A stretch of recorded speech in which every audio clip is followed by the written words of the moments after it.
Picture this. You just bought exactly 100 cubic feet of gravel to construct a cone-shaped mound in your yard. Now, you happen to know that this specific type of gravel naturally settles, so the height of the mound is always exactly twice its radius. So, how wide is the base going to be? Normally, geometry gives us a formula to find the volume if we already know the radius. But here, we have the volume and we are missing the radius. To solve this, we actually have to take a standard mathematical formula and completely mathematically undo it.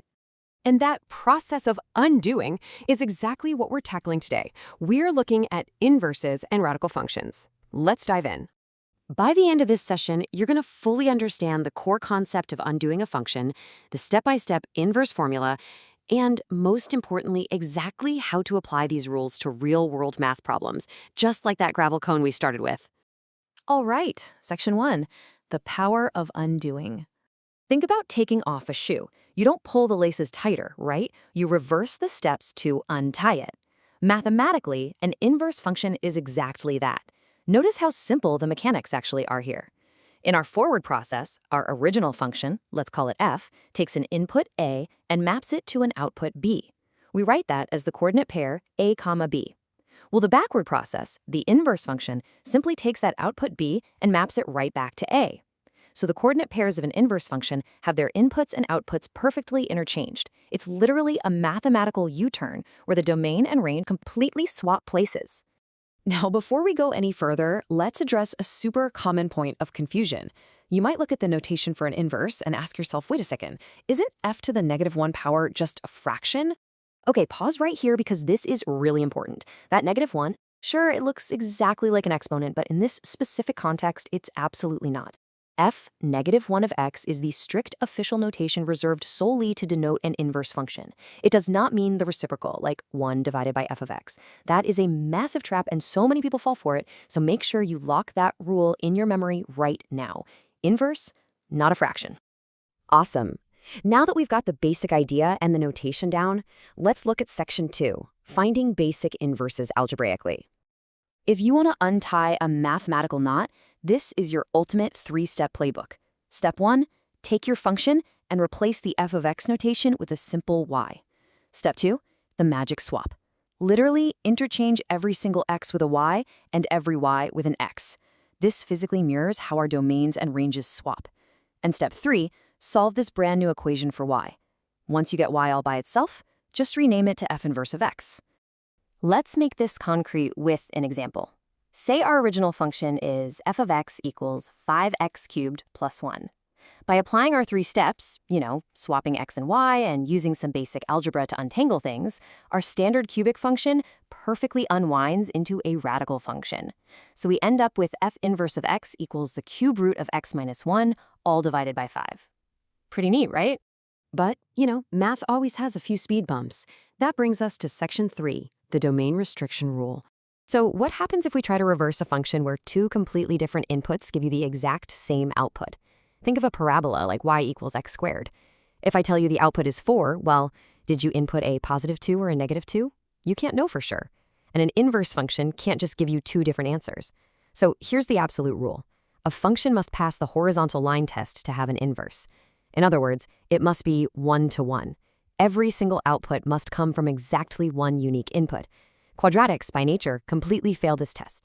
So, what's the workaround? We legally restrict the domain. If we take a quadratic, like f of x equals x minus 4 squared, and we simply chop off half the graph by saying, hey, we're only looking at values where x is greater than or equal to 4, it suddenly becomes 1 to 1. Once we've restricted it, we can unleash our 3-step swap method. And the inverse of this restricted parabola becomes the radical function f inverse of x equals 4 plus the square root of x. Let's flip the coin now. Section 4, inversing radical functions. Here's a quick question to test your logic. Since a radical function, like a square root, naturally has a limited range, because it only spits out positive numbers, does its inverse end up with a limited domain? The answer is yes, absolutely. Remember the golden rule. Domains and ranges swap completely. If we start with f of x equals the square root of x minus 4, we already know the output, the range, is y is greater than or equal to 0. So when we run our 3-step method to find its inverse, we get x squared plus 4. But because the original range was greater than 0, the new domain for our inverse must be restricted to x is greater than or equal to 0. Basically, the limitations travel right along with the swap. All right, let's connect all this abstract math back to reality. Section 5, Real-World Radical Applications. Let's circle back to that gravel problem from the very beginning. We know the original volume formula for this specific cone setup simplifies to v equals 2/3 pi times the radius cubed. But our known variable here is volume, which is 100, and our unknown is the radius. Instead of just awkwardly plugging 100 in and rustling with the algebra, we can actually build the inverse function first, literally solving for r in terms of v.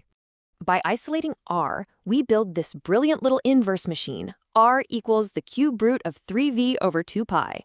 Now, we just drop our 100 cubic feet into the v slot, and the result? A radius of about 3.63 feet.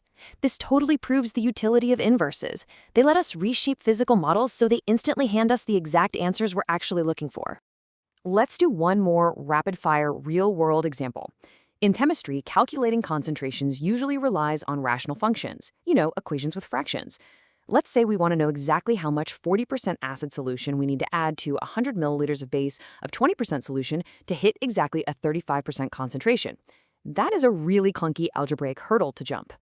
The original function here gives us concentration, C, based on the number of milliliters added, N. But wait, we already know our target C is 35%, or 0.35. So we apply our algebraic undoing. We multiply, factor, and completely rearrange the furniture to solve for volume N instead of concentration C. Boom. We just created the inverse rational function. With this new inverse function ready to go, hitting our target is completely effortless. We just plug our desired concentration of 0.35 into C, evaluate it, and the math elegantly spits out the exact answer. We need to add exactly 300 milliliters of the 40% solution. The inverse function completely rescued us from guessing or fumbling around with complex algebra. All right, to wrap things up, let's move to Section 6, Summary and Final Challenge. Here are your core takeaways. First off, inverse functions are the ultimate undo button, perfectly swapping inputs and outputs.